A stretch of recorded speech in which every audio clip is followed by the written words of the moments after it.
Somos uma empresa que há mais de 13 anos investimos em tecnologia e capacitação para levar o supply chain da sua empresa a um outro nível.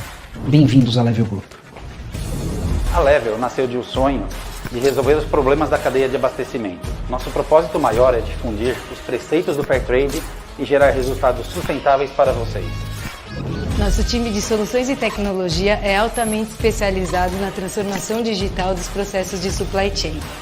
Você prioriza o seu negócio e nós cuidamos da gestão dos seus serviços, garantindo a continuidade e a eficiência das suas operações. Nossos profissionais são especializados e continuamente capacitados para garantir a melhor compra e o compliance da sua organização. Então, se você pensa em supply chain, a Level sempre terá uma solução para atender. Somos One Stop Shop.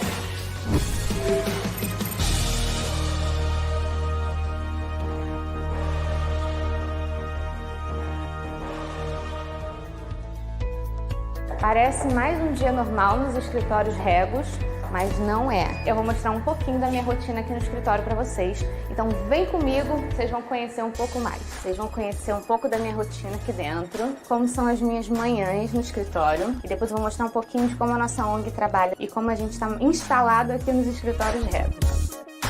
Vamos tomar um café comigo. Café pronto. E a minha máquina, minha, porque faz todos os meus textos. E a Jaqueline encaderna pra mim. Agora tem tudo. Vamos lá no escritório. Tcharam! Aqui então é a minha sala, onde eu acompanho todos os projetos, tudo que tá acontecendo. Olha a pilha de texto. Olha quanto texto eu gravo, gente. Que é a nossa sala de reunião. Aqui é um escritório que a gente trabalha juntos. Eu tenho o administrativo da ONG e várias coisas acontecem aqui também. Fiquem ligados, porque em breve a gente vai mostrar um pouco dos projetos e como a Regos também está muito ligada a esses projetos que a gente tem feito. Não percam que vem muitas novidades por aí. Beijo!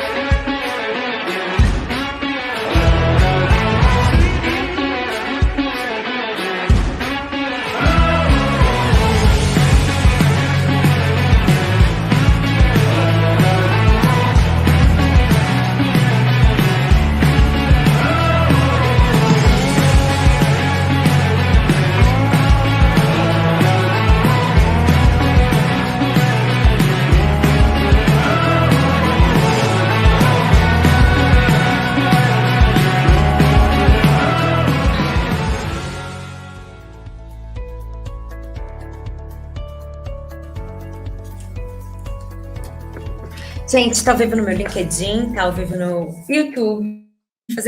Estou aqui, ó, em jornada dupla na minha live no Insta. Pessoal, muito bom dia. Aqui é a Laís Macedo, sou presidente do Lead Futuro. E tenho um grande privilégio de apresentar aqui o Intalks Empreendedorismo by Lead Futuro, onde temos compartilhado de grandes cases do mercado, daquilo que eu insisto, o empreendedorismo vida real. A gente tem passado por cases dos mais diversos segmentos, explorado a economia real, histórias de muita coragem, de empreendedorismo por necessidade, por oportunidade.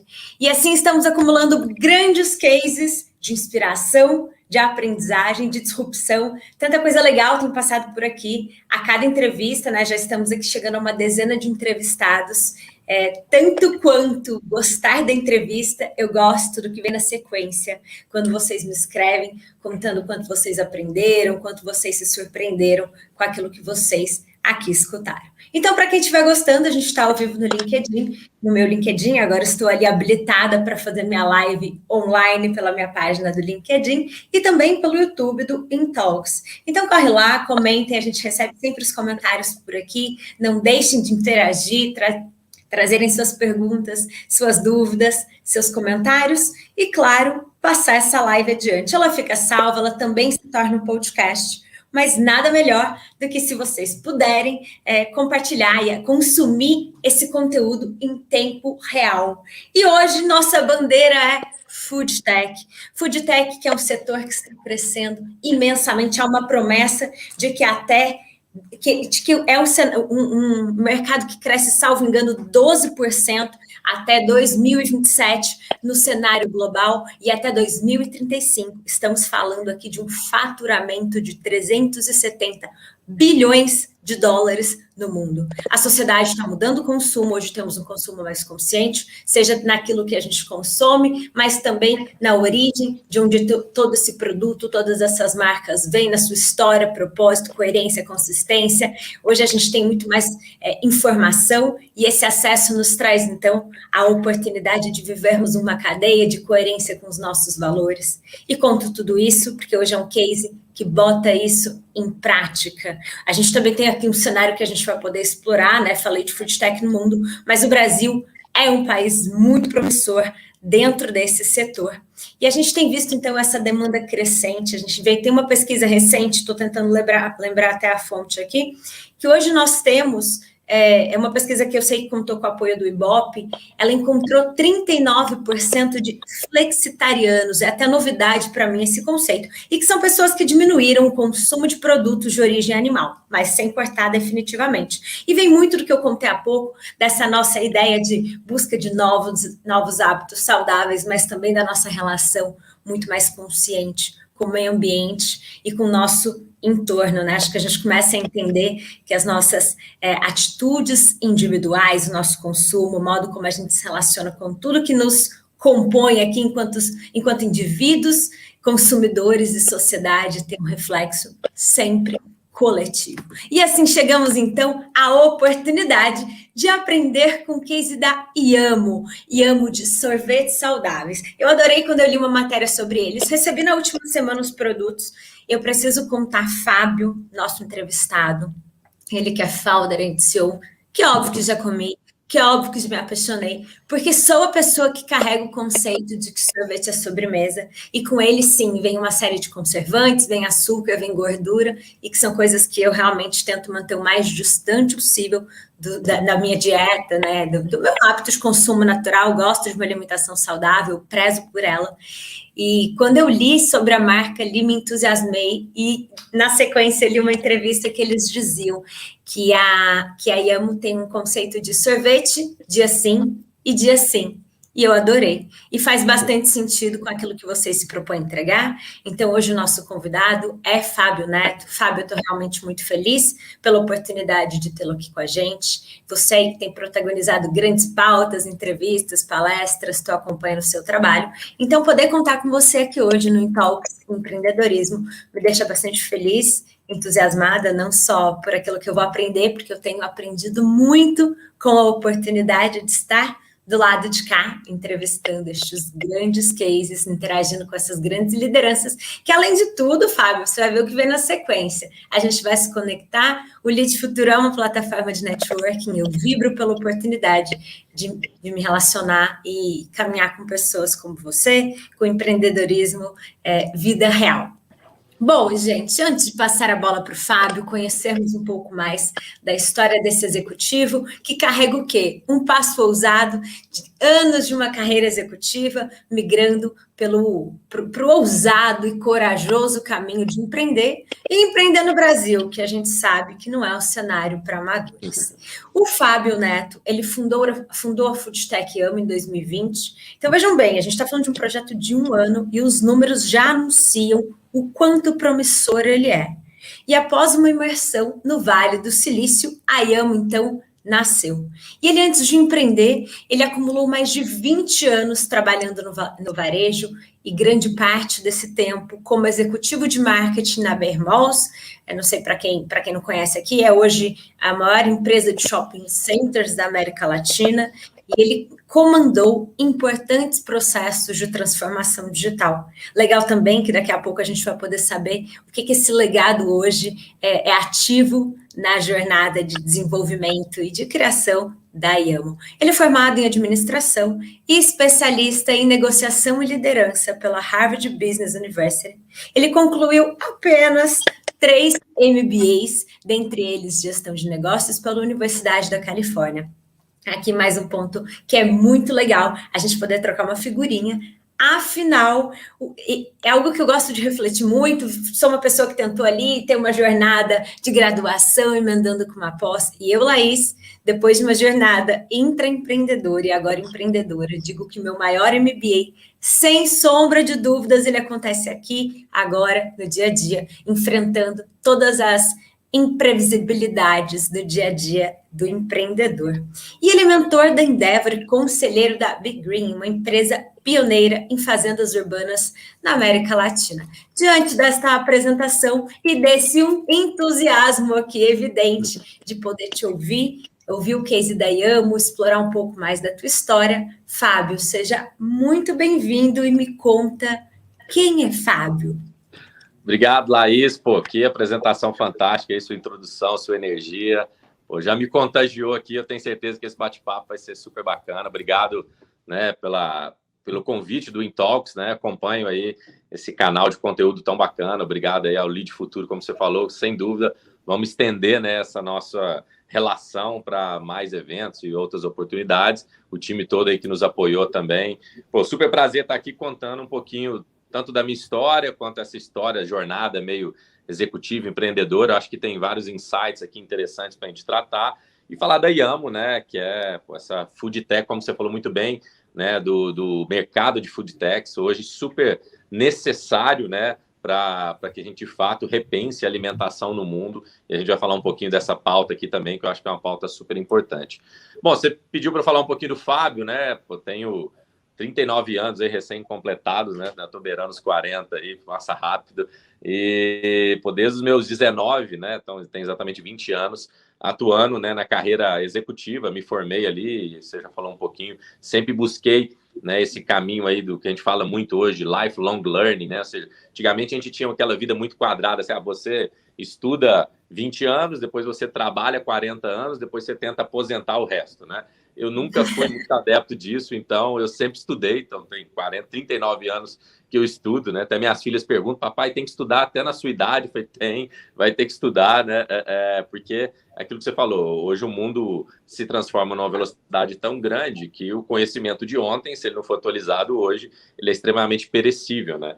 E as incertezas que vão se colocando à nossa frente, hoje a gente tem que buscar muito mais conhecimento. Obviamente, aqui eu já deixo um parêntese, né? Nem toda informação é conhecimento. Eu vejo hoje no mundo repleto de conteúdo e informação, as pessoas ficando obesas de informação, né? E muitas vezes isso cria anorexias criativas ou de reflexões importantes. Então, muito cuidado com a quantidade de informação que você busque conteúdos relevantes como esse aqui, né? Ou seja, eu tenho certeza que um podcast desse, um talk desse, vale para um resumo de um grande MBA. Então, é saber fazer essa curadoria. Eu sempre busquei isso na minha vida. E nos últimos anos, você falou um pouquinho aí da imersão do Vale do Silício e tal, eu cuidei, né, da BR Malls, enfim, minha última função fui diretor de portfólio, diretor de operações, depois diretor de marketing, liderando essa parte de inovação, né, como repensar o varejo, né, o varejo vem sendo disruptado também, né, no seu ecossistema. A gente começou a visitar todos esses lugares de inspiração, e o Vale do Silício é um lugar de muita inspiração. Acho que todo mundo que já passou por lá e teve uma imersão por lá sabe dizer um pouco disso. E lá eu tive contato com o futuro da alimentação, né? A gente visitou uma universidade lá que chama Singularity University, né? Que é a universidade da NASA, e eles fazem essas projeções, né? Quais são os futuros de grandes negócios. E aquele negócio do futuro da alimentação me impactou muito forte. Porque tem 2 pontos, né, Laís, que eles batem muito, né? Que é a sustentabilidade da cadeia produtiva versus a superpopulação, né? Então, existe, né, uma previsão que nós em 30 anos, ou seja, em 2050, chegaremos a uma superpopulação de aproximadamente 10 bilhões de habitantes e não haverá capacidade produtiva sustentável para alimentar o planeta se a gente mantiver as premissas alimentares que nós temos hoje, né? E quais são essas premissas? Hoje 75% do que é cultivado de alimentos é para alimentar um animal, para a gente comer o animal, né? Então, não é nenhuma questão aqui só de ideologia, como você falou aí, do flexitarianismo, vegetarianismo, veganismo. Não só uma questão disso, mas uma questão de sustentabilidade, né? E a nossa proposta foi, de fato, colocar uma lupa nisso, e grandes food techs estão olhando para isso, porque você tem 2 grandes alternativas para isso. ou você começa a produzir, então, as proteínas, as carnes em laboratórios, e aí tem algumas food techs fazendo isso, ou você vai para alternativas alimentares que a gente chama plant-based, né? Então, ou seja, como que o ser humano se alimenta mais de plantas, né, e menos de animais, pensando nessa superpopulação. Porém, né, alimentar-se de plantas tem hoje o desafio muito grande de dar a ela não só a questão da saudabilidade e sustentabilidade, mas também a questão do sabor, né? Quando você fala hoje de uma carne de plantas, um sorvete de plantas, um leite de plantas, todo mundo meio torce o nariz, né, inicialmente, porque existe um grande preconceito e até existe também uma falta de sabor na maioria dos alimentos ofertados, né? Então, a gente acredita que, hackear essa cadeia do sabor está aí o grande ponto, né, de sucesso para que as pessoas começem a substituir as alimentações 100% baseado, ou ali 80% baseado em animais, para baseado em plantas, com essa visão de sustentabilidade, né? Então, aí só um pouquinho desse panorama inicial do porquê que a gente começou a pensar em Yamo, né? Eu acho interessante, e você vai ver que meu entusiasmo, que ele enterra nosso roteiro, porque eu já queria te fazer uma pergunta, agora eu quero outra, porque conforme você traz toda essa pauta, entro aqui no meu cenário individual de reflexão, espero poder agregar também o comentário, os comentários da nossa audiência. E, Fábio, sou uma pessoa alucinada por proteína animal, eu digo que estou no topo da pirâmide, eu desequilibro ou equilíbrio, mas um comentário para dizer que isso não inibe algo que existe muito forte em mim, que é o desejo por uma alimentação saudável. E não sou cética, eu sou uma pessoa extremamente disposta a consumir produtos saudáveis e me interesso por eles. Tanto é que quando fiz um Stories na última semana e vocês me mandaram os produtos, e quando eu fiz os Stories, os amigos me mandavam assim, pô, mas isso é verdadeiro? Por quê? Recentemente comprei também alguns hambúrgueres de proteína, de base de plantas, e o que me surpreende o grande desafio nessa substituição, diante de toda essa necessidade que você me traz, da gente ressignificar a cadeia, os métodos de produção, a gente realmente ter a condição de trocar essa proteína animal, né, essa estrutura de uma cadeia hoje bastante agressiva e inviável para um mundo de 2050, com uma população que há uma demanda de alimento que não vai existir como suprir, me chama a atenção. Sim, a gente tem um mercado orientado a alternativas e a gente também tem ali um desafio da saudabilidade.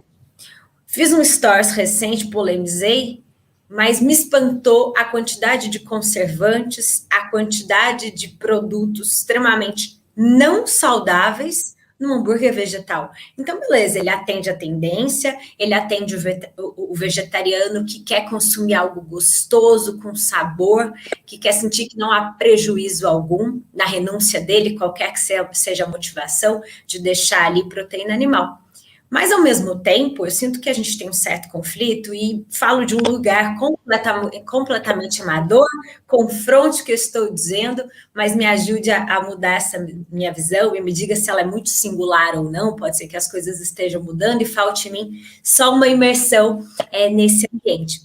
Mas hoje existe ainda este conflito entre quem de fato se propõe do início ao fim produzir algo com escala, não escalável, que eu quero falar de escalabilidade daqui a pouco, mas essa consciência da produção somado a essa saudabilidade versus esses produtos que nascem sim como substitutos, como boas oportunidades, plus essa contramão dessa saudabilidade, porque depois eu quero que a gente explore um pouco mais dos produtos da Yamo, e eu li tudo e falei com os amigos que se interessaram, eu falei, cara, é muita coerência, vem do inhame, sabe, eles buscaram açúcar em fontes que não tem refinado, é algo realmente extremamente saudável, mas daqui a pouco a gente explora a sua bandeira, porque eu estou aprofundando demais nessa pauta aqui, mas volto para você que está imerso nesse mercado, que concorre e convive nessa cadeia,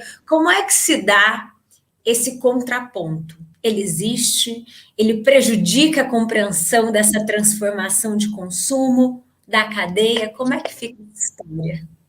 Perfeito, Laís, você matou assim, exatamente um dos pontos chaves quando a gente fala de saudabilidade e novos hábitos de consumo.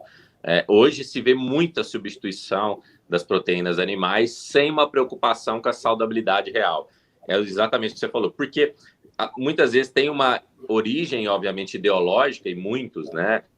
Os vegetarianos, veganistas, têm a questão da proteção dos animais, tal. Então, é uma substituição de consumo que tem um conceito e um propósito diferente, né? Que é o propósito de preservação e não o consumo de animais. Mas não necessariamente aquilo é saudável.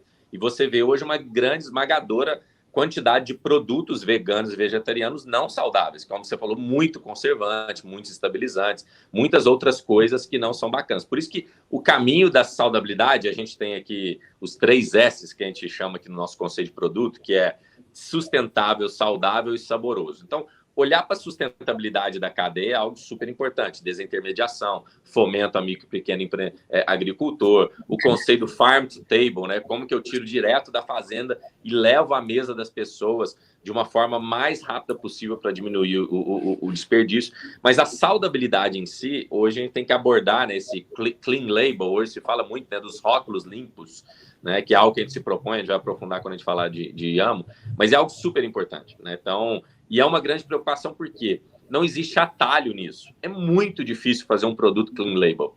É muito difícil explorar dos alimentos reais as suas reais alternativas para ter um alimento saboroso. E como a gente vive e compra alimentação muito mais por prazer, muito mais por sabor, você não vai tomar um sorvete que não é gostoso, né? Você não vai consumir um iogurte que não é gostoso, um leite que não é gostoso. Você busca prazer e sabor nas coisas. E como é muito difícil chegar até lá via o caminho convencional, esses atalhos, os aditivos aí que a gente tanto falou, acabam criando, né, essa percepção mais rápida, de maior escala, e a gente vai falar um pouco disso aqui. Mas ser saudável tem uma grande barreira de escalabilidade, né, quando você quer, de fato, ser muito fiel ao seu rótulo limpo ali. Mas é isso justamente que a gente vem propor hackear, né? Porque eu acho que todo mundo está usando essas desculpas de hoje para não oferecer um alimento de fato saudável. Tem muita letra miúda, né? Muitos parênteses ali que acabam, né, confundindo as pessoas, como você falou, e isso sim atrapalha na disseminação de alimentos saudáveis. Você tem aqueles que se chamam saudáveis e não são. Quando a gente fala de alimentos veganos, ou zero lactose, ou plant-based, nem todos também seguem essa linha do clean label. Atrapalha sim, você tem toda a razão, e a grande recomendação sempre, gente, leiam rótulo, se interessem por aquilo que vocês estão colocando dentro do corpo de vocês, né? Nós temos que ter esse entendimento que nos alimentar é nos automedicar, né? Nos alimentar é nos autotratar, né? As pessoas, elas têm que ser mais doutores da sua própria saúde, né? E muitas vezes a gente come muito mal, ou não olha aquilo que a gente está comendo, e depois vão buscar, né, os médicos para cuidar de alguma patologia, quando a patologia ela tem origem nas escolhas do dia a dia, né, das nossas 24 horas aí, do que a gente põe para dentro. Isso tem tudo a ver com o desencadeamento do que produz. Então, vamos ser mais responsáveis. Eu acho que a indústria tem que ser muito responsável lá, de poder ofertar isso, que até pouco tempo você não tinha oferta, né, de alimentos saudáveis. O mundo veio evoluindo uma velocidade populacional tão grande, né, Laís? Se a gente for falar desse crescimento, né, a gente fala, há 150 anos atrás, ou seja, nossos bisavós ainda estavam vivos, né? Ou seja, pouco tempo atrás, o mundo tinha ali aproximadamente 700, 800 milhões de habitantes. Hoje a gente passa de 8 bilhões. Então, é um crescimento, né, principalmente pós-guerra, surreal. E aí a forma de alimentar todo esse crescimento foi trazendo, né, a industrialização da comida, né? E isso, obviamente, deu acesso à alimentação para essa superpopulação, mas trouxe seus efeitos colaterais, que é um pouco disso que a gente está falando aqui. Nossa, com certeza, gosto muito de uma referência que você fez agora, né? O modo como a gente se relaciona com alimentos. Insisto, o céu que você come. O dia que a gente tiver, acho que um pouco mais de carinho com o nosso alimento, a gente parte de escolhas saudáveis, da coerência com essa conexão com marcas, né? De entender a origem e a cadeia, mas também essa imensa necessidade, hoje anulada pelo consumidor, de leitura de rótulos, das pessoas realmente não interpretarem. Foi um jantar recente e eu tinha que levar um prato para uma amiga e eu parei nas gôndolas ali de produtos vegetarianos, eu li todos os rótulos e eu me espantava absurdamente pela quantidade de conservante, de sódio. E aí, quando consumi seu produto, eu vi tanta consistência, né, naquele rótulo, eu falei, gente, é uma cadeia que deve ter tanto conflito, porque vocês estão numa mesma direção e com tantos pontos na contramão. E aí você fala sobre um ponto aqui, alguns pontos da tua cadeia, e um deles é sobre a sustentabilidade da cadeia.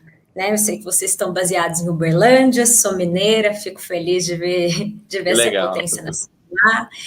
Acho que isso vai muito também, mais uma vez, com a coerência da marca, de encurtar esse caminho entre o campo e a mesa, uma tendência legítima e necessária. E vocês também ali preservando bastante esse consumo com pequenos produtores. A minha primeira entrevista aqui no Talks foi com o Henrique Castellani, fundador da Livap, e algo que eu explorei muito com ele, que me deixa ainda bastante, enfim, sem respostas, né? Porque não é meu mercado, mas adoraria te ouvir. Como é que você escala?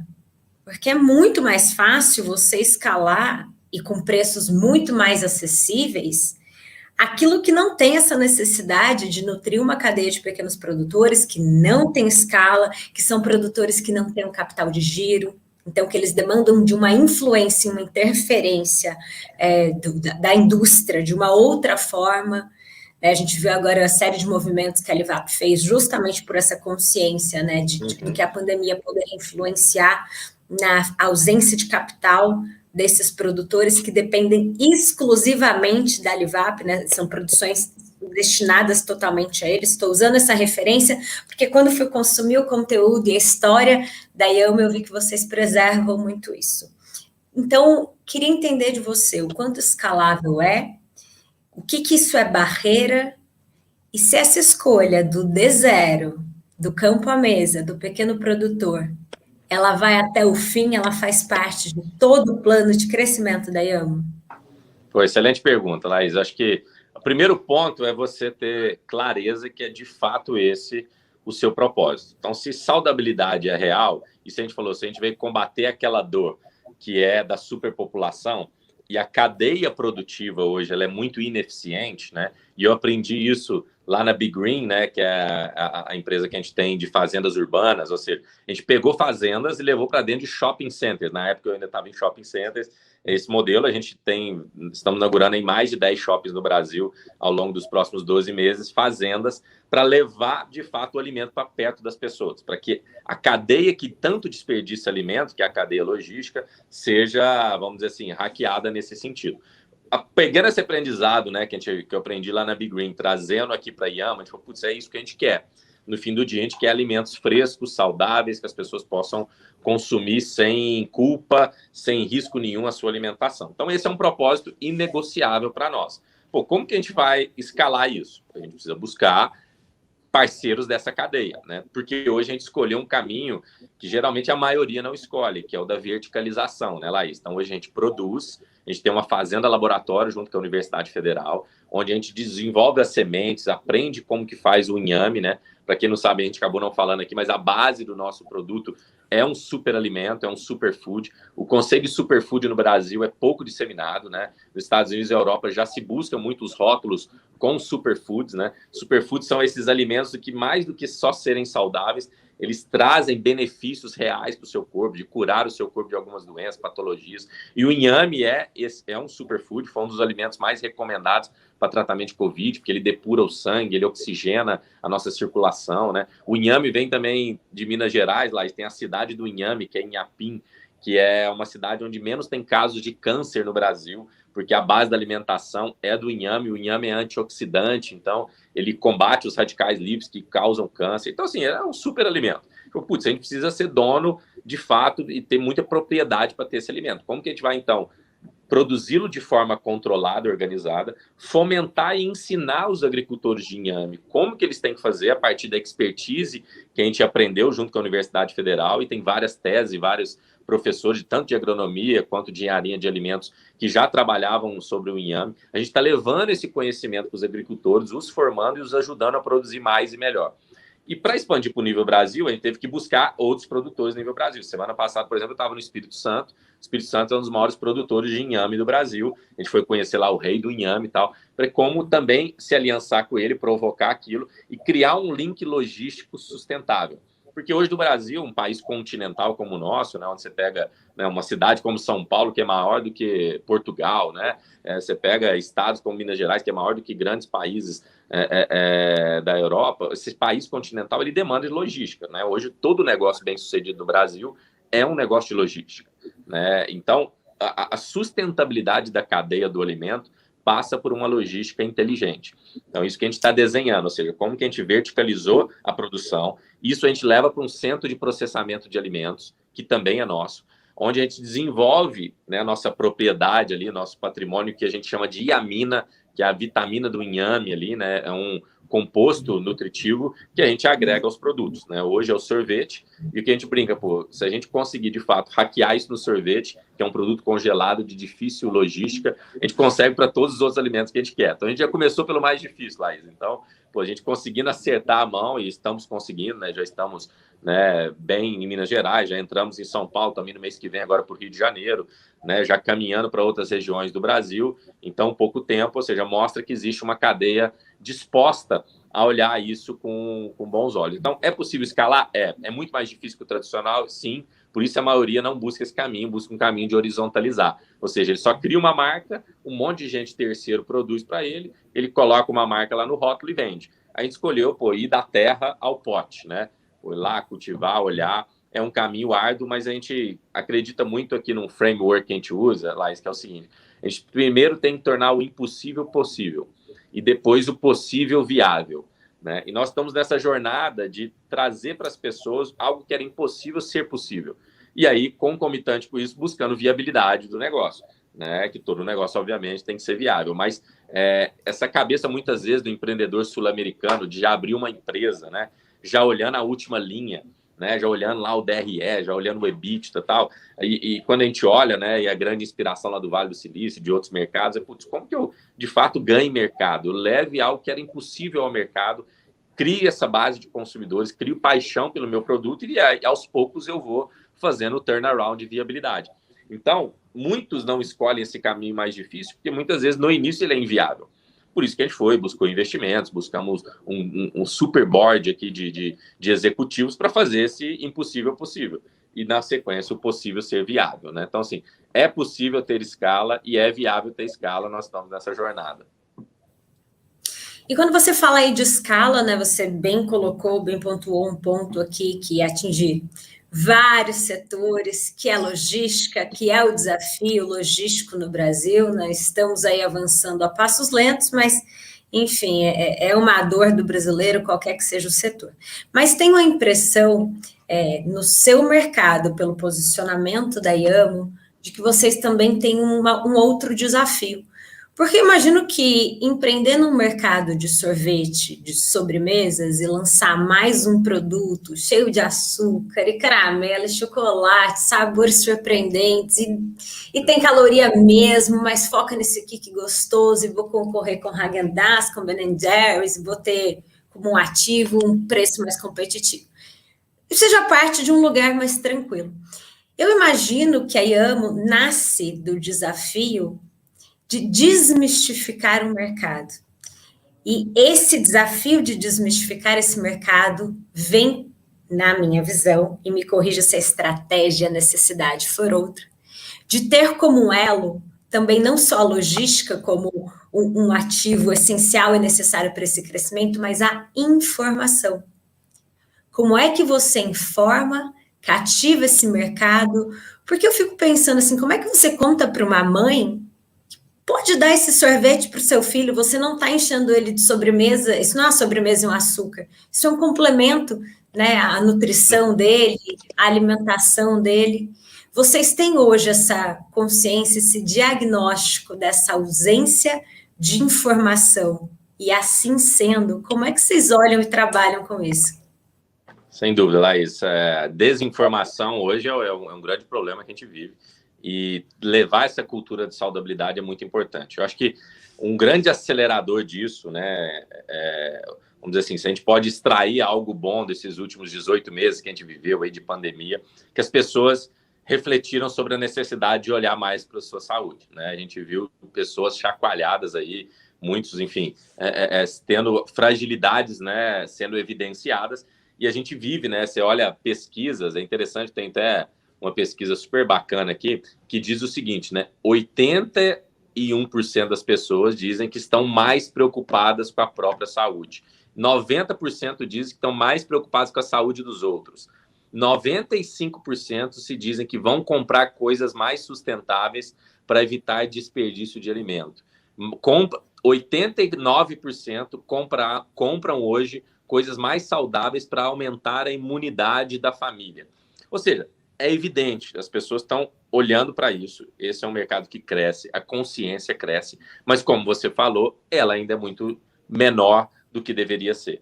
Como que a gente trabalhou a Yambo? Primeiro que ela não foi desenvolvida pela cabeça de empreendedores simplesmente. A gente, desde o início, tem um comitê de nutricionistas, engenheiros de alimentos, chefes de cozinha, nutrólogos, para nos ajudar a chegar nessa composição.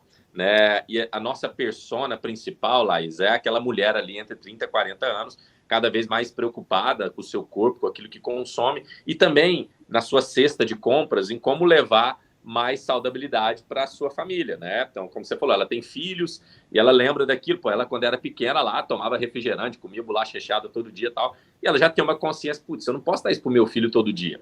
Ah, de vez em quando, tal, aqui no final de semana, eu até me permito a dar algo pro meu filho, mas, pô, todo dia isso vai fazer mal para ele, né? O que ele come lá na merenda escolar, o que eu mando na lancheira, ou seja, existe uma consciência para isso. A consciência ainda é limitada, como a gente falou, né? Às vezes a mãe acha que tirar o refrigerante e colocar o leite de caixinha, ela está sendo saudável. Ela não sabe que o leite de caixinha, como a gente falou, talvez é tão ruim quanto o refrigerante. Mas existe uma predisposição em buscar algo mais saudável. Então, essa é a nossa persona, ou seja, pessoas preocupadas. Não são os radicais, não são os nichos radicais, mas pessoas que toda vez que vão no supermercado ou entram lá no aplicativo para fazer compra, começam a olhar o pão mais integral, o iogurte com menos gordura, a bebida com menos sódio, exatamente como você se exemplificou como Laís, as pessoas, esse persona começa a aumentar, ainda é pequeno, mas começa a aumentar. E como que a gente trabalha isso? Trabalhando com muito conteúdo. Se você entrar agora aí no Instagram da Yambo, você vai ver lá uma sequência de 50 stories da nossa nutricionista falando sobre como consumir, por que é importante, quem é tolerante a isso, aquilo, aquilo. Então, a gente tem nutricionistas o tempo todo nos nossos canais falando sobre isso. A gente faz um trabalho muito forte com eles. Então, todos os nutricionistas recebem, Yambo, provam. A gente sempre pergunta, você indicaria mesmo uma dieta para um celíaco, para um diabético, para alguém que tem intolerância à lactose? É real isso? Me fala a realidade. E a gente foi mudando o nosso produto várias vezes, lá, baseado justamente nessas opiniões dos clientes reais e dos nutricionistas. A gente começou um trabalho agora forte em São Paulo com pediatras, né, nutricionistas infantis. Né, a gente lança agora em outubro uma linha infantil nossa. Então, a gente quis buscar essas autoridades, né? Pô, quais são os médicos que cuidam das crianças? As mães confiam na opinião de quem? Pô, geralmente é do nutricionista infantil ou do pediatra, né? Então, pô, como que a gente mostra para essas pessoas que chegou agora um antigo vilão da alimentação, agora pode ser um super-herói, né? Essa brincadeira que a gente faz, pô, a gente usa um superalimento para trazer nutrição através de um produto que era tido como um grande vilão. E se você olhar a nossa embalagem, a nossa comunicação, Laís, a gente nunca se propôs a ser um alimento com aquele estereótipo fit, sabe? Que não assim, branquinho, preto, com letras finas e tal. Não, a gente é colorido, alegre, para cima, né? As embalagens tem o caldo ali. Por quê? Eu quero atrair esse consumidor pelo sabor, para ele dizer assim, cara, é possível algo ter sabor da Häagen-Dazs, do Ben & Jerry's que você falou, e ser saudável, né? É possível parecer gordo e ser magro, né? Parecer aquele negócio assim, nossa, eu vou me deliciar com isso. Ou seja, eu não tô naquela categoria que você olha e fala assim, isso aqui deve ser mais ou menos, né? Pô, como que a gente levava isso? Então, a gente pensou na embalagem, na marca, na fonética da marca, nas ilustrações, para que tenha uma empatia com essa questão do sabor real e com saudabilidade real. Então, esse é o nosso caminho de construir essa consciência, né? Quebrando o estereótipo da embalagem, criando influenciadores e autoridades que influenciam o dia a dia nesse consumo, colocando, né, o serviço na boca das pessoas para tirar esse estereótipo. A gente acabou de lançar, né, domingo começa a venda dos nossos picolés. Vou te mandar aí para você experimentar. E o picolé é uma grande ruptura de barreira, porque às vezes a pessoa vai comprar um pote grande e fala, não, uma marca nova, não vou experimentar, será que esse negócio é bom, de inhame e tal? Pô, o picolé, ela consegue experimentar, ter uma primeira experiência, criança ama picolé, né? E a partir daquilo ali, ela se abrir a esse universo de experimentar os outros produtos e tal. Então, tem todo um caminho nosso de convencimento aí, de aculturar as pessoas nisso. Perfeito, informação e aculturamento. E aí tem uma outra provocação, Fábio. Você vê que eu venho aqui, né? Que eu não penso muito, eu ignoro o nosso roteiro, porque eu venho assim, o que será que a audiência está sentindo, está pensando? Eu acho que a gente deve estar dividindo-se em algumas aflições. E talvez eu esteja já falando por outras pessoas aqui.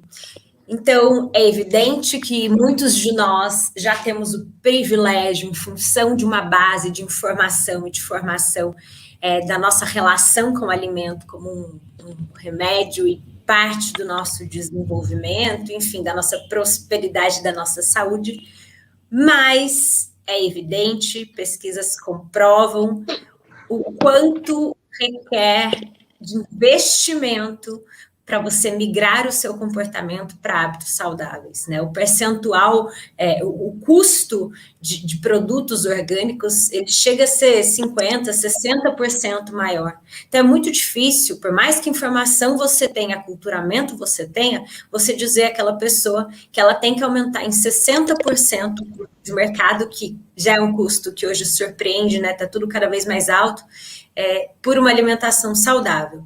E aí eu vi também que uma das premissas, e já comparei preços de vocês têm já essa vantagem, e eu quero saber como é que vocês olham para um produto saudável que vem para desmistificar esse mercado, mas tem uma bandeira da democratização. Ela faz parte da prioridade, do foco, do olhar da IAMA hoje para o mercado? Sim, um dos nossos valores aqui, escritos aqui no nosso escritório, é democratização da saudabilidade, né? Por quê? Exatamente o que você falou, esse é o diagnóstico perfeito, né? Ser saudável é muito mais caro do que não ser. Eu acho que antes, né, de dar acesso, e é por isso que a gente escolheu verticalizar, por isso que a gente escolheu ser dono de toda a cadeia, para que, de alguma forma, a gente busque eficiência nisso e consiga ter produções dentro de um custo viável para vender na ponta de forma mais democrática, vamos assim dizer, né? A gente hoje a gente usa a melhor embalagem, a gente usa tudo referência de mercado, né? Que se você for na gôndola hoje comparar todos esses grandes que você citou, internacionais, nacionais, nós estamos lá para competir de igual para igual com um preço de 30%, 40% mais baixo. Eu não consigo ir ainda então buscando para aquele, de fato, preço de combate, né? Um preço mais, vamos dizer assim, mais popular. Mas esse é o caminho. Mas a dica que eu deixo aqui, né, Laís, assim, quando a gente busca saudabilidade, tem um caminho que antes de eu adicionar aquilo que é saudável, dá para tirar muita coisa que não é saudável, né? Então, eu acho que assim, é papel da indústria buscar essa democratização. Mas mais ainda é conscientizar as pessoas, e não é porque ela não tem condição de comprar um alimento orgânico que ela precisa continuar tomando refrigerante altamente cancerígeno. Pô, dá para trocar o refrigerante pela água? Troca o refrigerante pela água, né? Pô, dá para trocar a gordura lá da carne e tal, pô, tirar ela um pouquinho, comer uma carne com menos gordura, dá para fazer, né? Dá para melhorar um pouquinho os carboidratos que eu uso na composição nutricional da minha casa, dá para fazer, dá para ler o rótulo ali da bolacha, do biscoito que eu compro para os meus filhos, tal, para buscar, né, algo que tem um pouquinho menos de recheio, um pouquinho menos de... Dá para fazer. Então, acho que são pequenos passos, né? Acho que enquanto a indústria busca essa viabilidade de democratizar, porque é muito complexo, né, Laís? Hoje, todos os sorvetes de mercado, eles são feitos 100% de pó, né? Nós usamos 100% frutas in natura. Então, assim, é muito diferente, né? Se você comprar hoje um pó de framboesa, ou de morango, ou de maracujá, para saborizar a maioria, né, 90% dos sorvetes que tem no mercado, ele é muito mais barato. Eu estou falando, assim, de assim, 90%, 200% mais barato. Estou falando de um pó de R$1 para uma fruta de R$90 o quilo, né? Então, é muito mais caro hoje levar de alimentos reais para as pessoas, como a gente faz. Mas é a nossa busca incessante aqui para que isso aconteça. Eu acho que isso vai levar um pouco de tempo.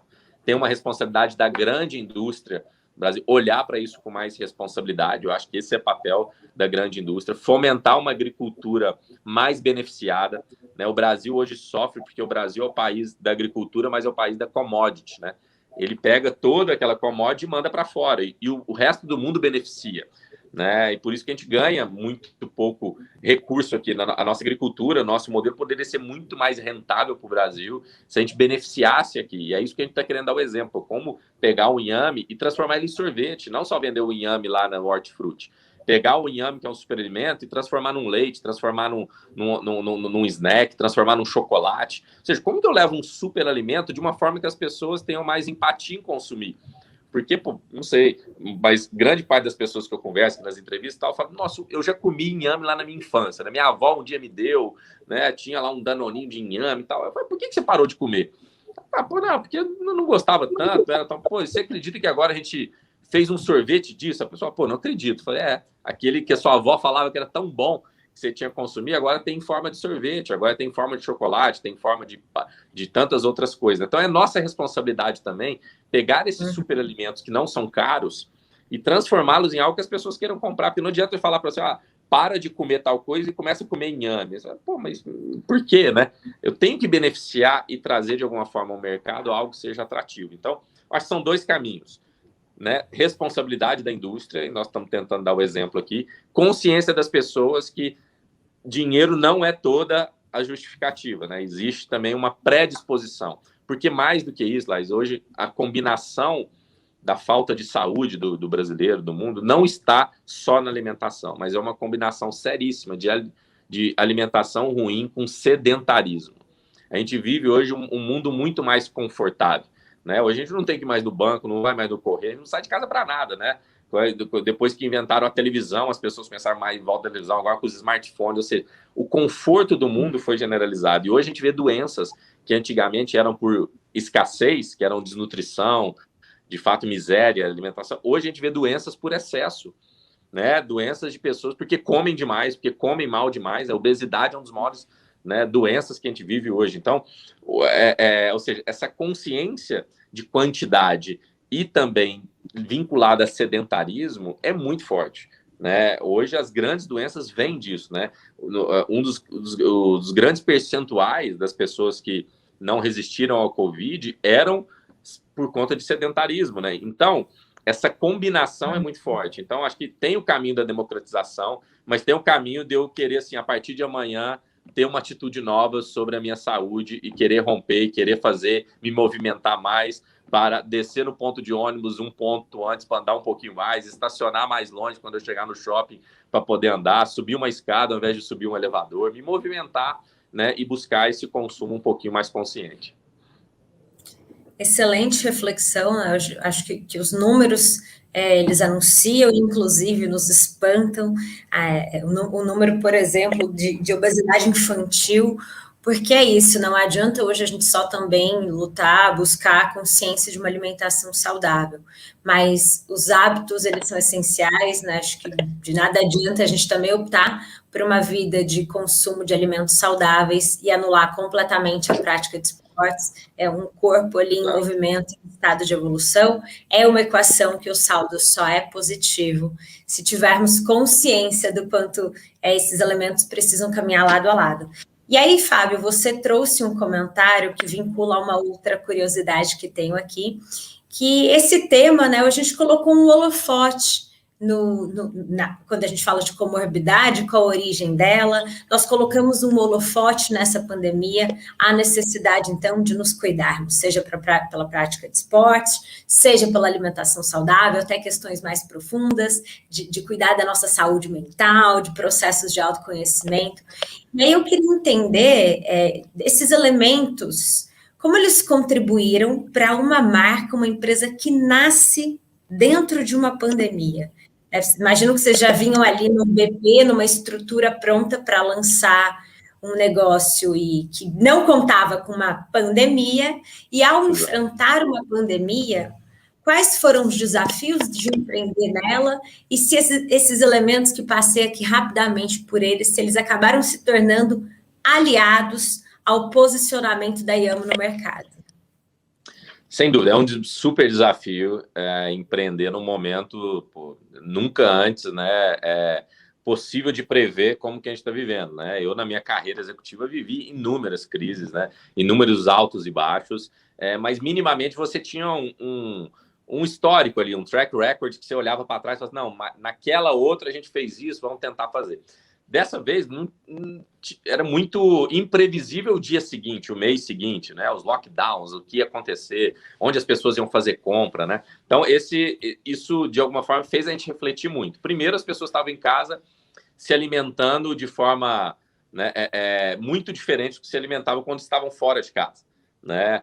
E um pouco mais preocupada com aquilo que comprava, ou seja, aquela pessoa comia todos os dias ali no fast food, né, num buffet, no self-service, tal, ela começou agora, ela tem que fazer a própria comida, ou tem que pedir a comida de um outro restaurante, ela começou a ser um pouco mais criteriosa, a família estava toda unida, não queria comer a mesma comida todo dia, ou seja, começou a criar uma consciência alimentar, né, esse segmento, a gente viveu isso aí, o quanto ele cresceu, né, as food techs que, inclusive, olham para toda essa cadeia de distribuição que você falou da Livap, e a gente pode citar, né, a maior food tech do Brasil, que é o iFood, e tantas outras que trabalham cada uma, né, no seu quadrado ali, na sua vertical, acelerando e crescendo muito, porque o hábito do consumidor, como eu falei, alguns dados aqui, durante e pós-pandemia, começaram a se aguçar para esse sentido. Então, era um ambiente fértil, sim.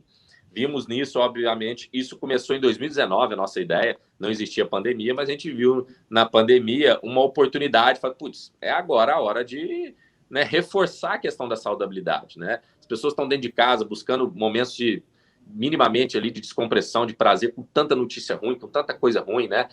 Não podendo se privar da convivência do dia a dia. Como que a gente leva prazer para essas pessoas? A brincadeira aí do nosso slogan, felicidade dia sim, né? Ou seja, dá para ser feliz todo dia, não é só no fim de semana que você se dá o luxo de tomar um pote de sorvete. Dá para tomar um pote de sorvete agora todos os dias, né? Então a gente falou, pô, o nosso discurso tem muito fit, né, com esse momento. O que a pandemia, obviamente, atrapalhou, e aí também tem o lado...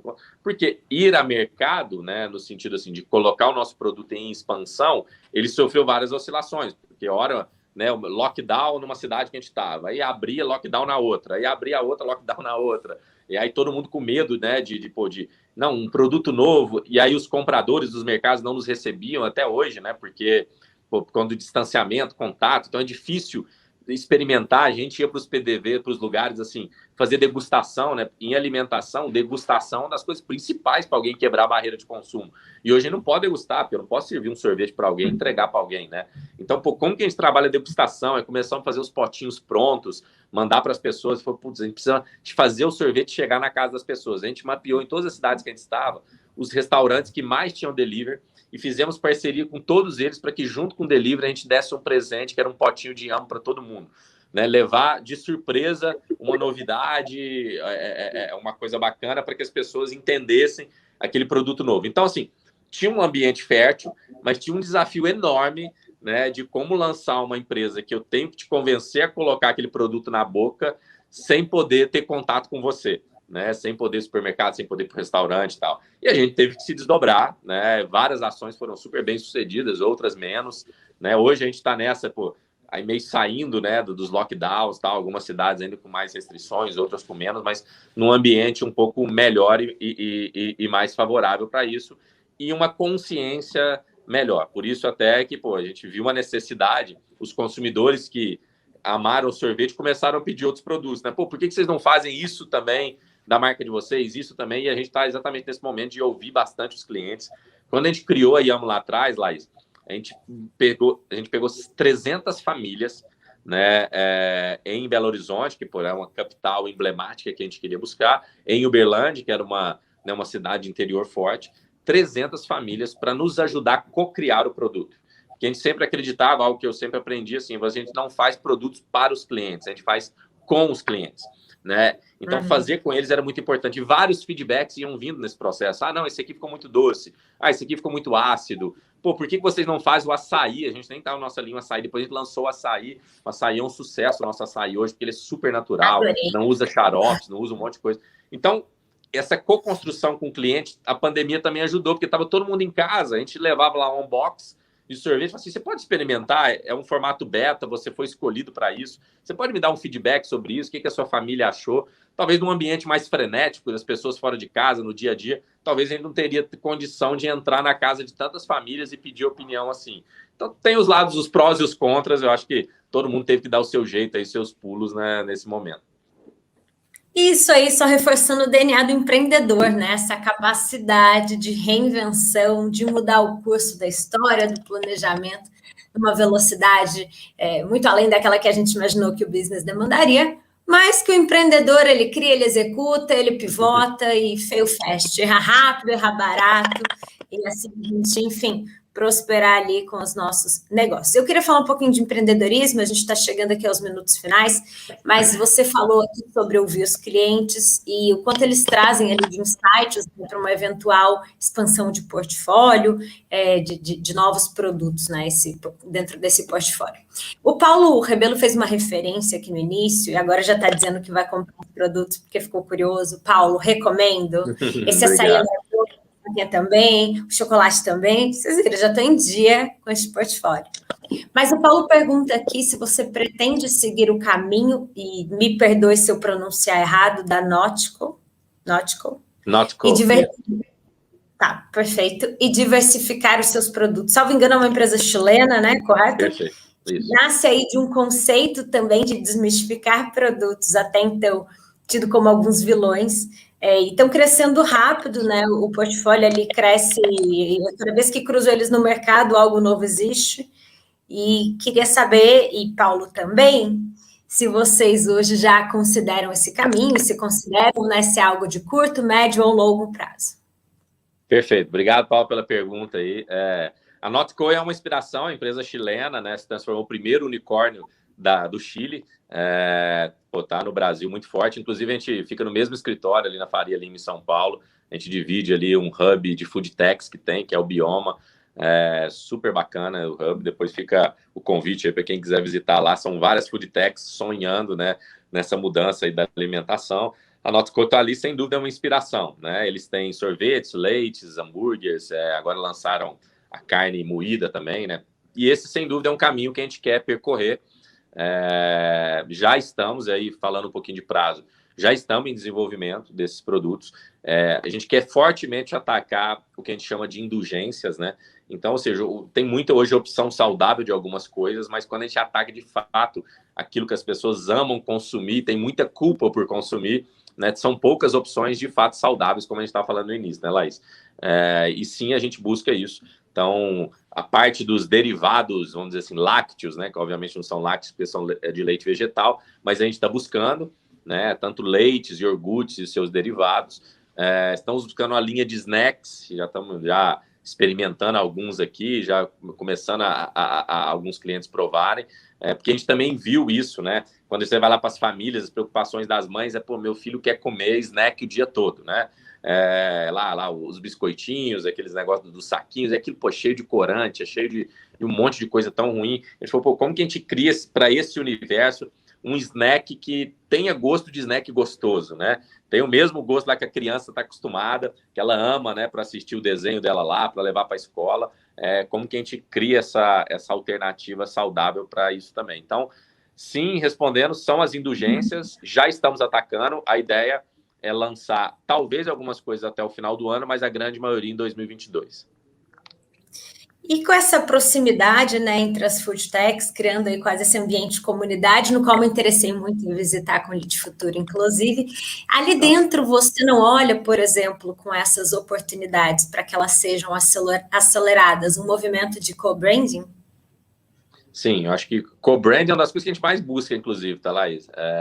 E eu acho que todo mundo que está nesse momento está buscando isso, porque é uma forma de tanto as marcas, e a gente já está conversando com algumas bem grandes, viu? Assim, tanto essas marcas grandes buscando, né, vamos dizer assim, nessas startups, nessas empresas mais inovadoras, mostrar ao consumidor que elas também estão conectadas, né, e para elas isso é muito importante, quanto para nós, menores, é muito importante nos conectar com alguém grande ou com algum par que ajuda a chancelar aquilo, né? Então, nós estamos aí preparando umas 2, 3 collabs para lançar sorvetes com sabores, né, de outras empresas interessantes. Então, colaboração é o nome do jogo, né? Eu acho que é mais rápido, né, a aprender assim do que aprender sozinho, né? Eu acredito super nisso, nesse processo de aprendizado que a gente tem que ter todos os dias desse mercado que muda.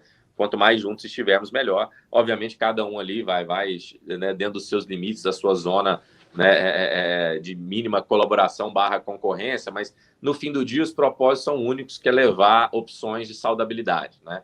E é bacana que todo mundo que a gente tem buscado conviver tem esse alinhamento de princípio e propósito. Não, com certeza, você fala isso aqui, já o quê? Vibro, espero que a Alexandra da Formel esteja nos acompanhando agora, foi minha penúltima entrevistada, já vejo aí muita sinergia, porque é isso, né? Empresas que têm a mesma essência, caminham numa mesma direção e não têm no seu portfólio esses produtos, mas que, enfim, com uma base muito semelhante. Quem sabe, estou aqui na torcida, espero poder ser ponte de alguma oportunidade, Fábio, se Boa. você desejar no Elite Futuro, tem muita gente disposta a esse tipo de movimento. Gente, eu não aguento em Talks o que ele faz comigo, porque no auge do meu entusiasmo, eu anotando uma série de coisas que quero te ouvir, eu olho, uma hora, passou. Então, Fábio, chegando aqui ao final, sentindo muito por encerrar esse papo, onde eu tenho tanta curiosidade de aprender mais com a Yamo e com o Fábio Empreendedor.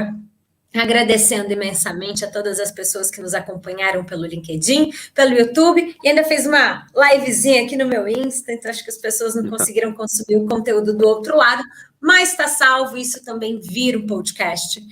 Não exploramos muito aqui a jornada do Fábio Empreendedor, mas é com ela que eu gostaria de encerrar. Fábio, você que vem de uma condição bastante privilegiada no que diz respeito a ter tanto tempo de varejo, ter essa jornada na BR Malls, que eu imagino a escola que não foi ali dentro para você e o quanto desse know-how hoje não caminha junto a Yamo, somado à oportunidade de imersão no Vale do Silício, a esse MBA, te coloca já com uma startup, né, de 1 ano já dentro da Endeavor. Então, você, Fábio, com toda essa bagagem, somada à coragem dessa renúncia desse cenário aqui confortável e promissor da vida executiva. Então, o Fábio que faz essa escolha, o Fábio que entra de cabeça no mercado com tanto propósito, com tanta ambição. O que fica de conselho para os empreendedores que nos acompanham, e não só aquele empreendedor que quer hoje jogar tudo para o alto, seja por necessidade ou oportunidade de portar o seu CNPJ, mas quem vive a atitude empreendedora no CNPJ do outro, com essa bagagem aí dos seus 40 anos, dessa história rápida e brilhante da Yamo, sem dúvidas muito promissora. O que você diz, o que você aconselha, o que você não aconselha? Que mensagem é a sua para a gente encerrar esse papo que eu adorei? Show, Laís. Eu acho que essa pergunta merece um outro podcast de 1 hora, porque dá para explorar muita coisa aqui. Mas uma coisa que eu acho que eu queria deixar de grande aprendizado não existe carreira executiva, e eu trilhei essa carreira de muito sucesso, não existe sucesso nessa carreira se você não for empreendedor lá dentro.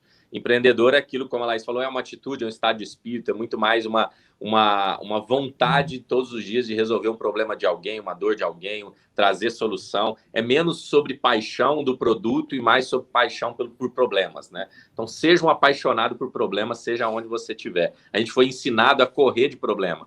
E o empreendedor bem-sucedido é aquele que é apaixonado por soluções de problemas. E muitas vezes a gente também se apaixona pelo produto ou pelo trabalho que a gente faz, e não pelo benefício que ele gera. Então, muito cuidado com isso. Não se apaixone pelo seu trabalho, pelo seu produto, mas pelo benefício que ele gera, porque você mesmo pode provocar os próximos ciclos da sua vida se o seu olho está sempre no benefício e não só naquilo que você está fazendo hoje. E quanto empreendedor, todo empreendedor precisa ser um executivo. Então, por isso que essa dicotomia que muitas vezes as pessoas falam de carreira executiva versus carreira empreendedora, elas estão extremamente conectadas. Porque o que eu mais vejo hoje lá são empreendedores, fundadores, que não conseguem, ou têm muita dificuldade de fazer a transição para serem CEOs, serem executivos, né? São idealistas, conhecem do negócio, sonham, mas tem uma dificuldade de mobilização, de gestão, de negociação, de network, e muitos deles têm que se capacitar para isso, ou abrir espaço para trazer executivos para complementar aquilo que você não tem. Então, se você, empreendedor, tem dificuldade de alguma forma em mobilizar algo, né, não fique apegados, né, ao seu negócio, ali, ao ego de estar sozinho, empreendendo. Traga sócios que fazem muito bem. Todos os meus negócios, a gente tem sócios que sonham junto, que trabalham junto. Tragam executivos que te ajudem, que seja talvez um CEO. A gente vê grandes transições aí hoje, né? Desde Jeff Bezos, agora recentemente, Ben Shimol e tantos fundadores que fizeram essa transição, passando o bastão para outros CEOs, tocarem aquele negócio para que eles continuem nutrindo outros negócios. Então, óbvio, isso depende do patamar de cada um, mas essa transição é importante ou para você mesmo ou para outro, de fundador para CEO, para executivo. Então, esse ímpeto e essa dicotomia entre ser executivo e ser empreendedor, para mim, ela não existe. Para mim, nós temos que ser integrais em tudo. Não existe executivo de sucesso se não empreende. Não existe empreendedor de sucesso se ele não tem cabeça de executivo. Então, é esse insight que eu deixo aqui, Laís, né? Busquem sempre muito conhecimento daquilo que vocês fazem, né? A gente fala muito dessa carreira. Antigamente, a gente falava da carreira em T, né? O T-shape lá, né? Hoje a gente fala de uma carreira mais em pente, né? Como se fosse um pente. Eu tenho uma base generalista e multi-especialidades, né? As pessoas têm muita ansiedade e pressa por buscar conhecimento e às vezes se tornam muito superficiais, conhecendo um pouquinho de muita coisa. A minha dica aqui como empreendedor é se aprofunde em alguns temas, seja bom e autoridade em algumas coisas, que isso vai te levar mais longe. Fábio, não tinha como terminar melhor, me encontro nas suas palavras, eu acordei muito reflexivo hoje, acho que encontrando essa equação da maturidade, com autoconhecimento, com a humildade. Hoje eu acordei anotando nomes de pessoas que eu preciso por perto, está evidente aquilo que eu não sei fazer, então quero ter pessoas hoje aqui no meu conselho, vou muito nessa sua intenção e consciência de que a gente não faz nada sozinho, e é muito importante que pessoas melhores do que a gente, né, nessas caixinhas no qual, obviamente, a gente não consegue performar em tudo, elas possam vir agregar o nosso negócio. Pego essa pílulazinha do que você disse, entre tantas palavras aqui muito bem colocadas. Gosto muito da sua definição, do qual compartilho, né, de que o empreendedor é esse estado de espírito, que mais do que ter essa paixão pelo produto, é paixão por problemas. Né, a alma empreendedora, a atitude empreendedora vem desse olhar resolutivo, desse olhar criativo, que trabalhamos muito aqui no Elite Futuro na última semana, junto a Faber-Castell, a habilidade, né, da criatividade como uma habilidade de resolução de problemas. E você traz aqui a essência do seu negócio, no qual também deixa muito claro quanto promissor e próspero ele é. O impossível o impossível se tornou possível e o possível se tornar viável. Tá aí, a Amo com uma história tão bacana, pouco tempo de vida, mas com tanta realização. E a gente olhando aqui, saindo desse papo, de que certeza que é só um pedacinho de tudo aquilo que vocês vão fazer. Conte comigo, conte com o Elite Futuro, foi um privilégio te ouvir. Agradeço ao Diego Serra, à Agência Guanabara, né, por essa ponte para que a gente pudesse se conectar. A todo mundo que nos acompanhou aqui, adorando os comentários. Obrigada pelo carinho, pessoal, os elogios aqui para o nosso papo. Tem aqui várias pessoas elogiando também, Elite Futuro, falando que está com saudade do grupo. Vamos nos comunicar, voltem ao grupo, a gente está numa fase super bacana. Termino, então, além de agradecendo a você, Fábio, agradecendo meu querido amigo Thiago Alves, que me dá o privilégio e a confiança de estar aqui liderando à frente do Intalks Empreendedorismo, onde ele não sabe que ele só me deu a chance de aprender. Então, essa uma hora e pouquinho que eu tenho com cada empreendedor, com cada Fábio que passa aqui, com certeza, para mim, é um estado de evolução e de desenvolvimento. Obrigada, Fábio. Obrigada a todo mundo que nos acompanhou. Até daqui 15 dias com mais um grande case de empreendedorismo vida real. Obrigada, pessoal. Obrigado, gente.